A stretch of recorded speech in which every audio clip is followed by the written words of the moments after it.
1972 Husqvarna 125 CR parts that go to the finished chassis. You got the exhaust pipe and silencer with exhaust brackets. You've got the engine 125 CR.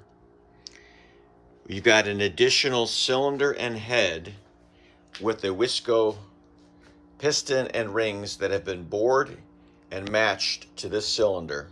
So this is the one you would put on that engine, ready to go. This is a carburetor, cleaned, ready to go. Brackets, levers, bolts, intake, gasket kit, rubbers, cable, throttle cable, bunch of parts in here, old and new. All of the original hardware that was used to restore the chassis.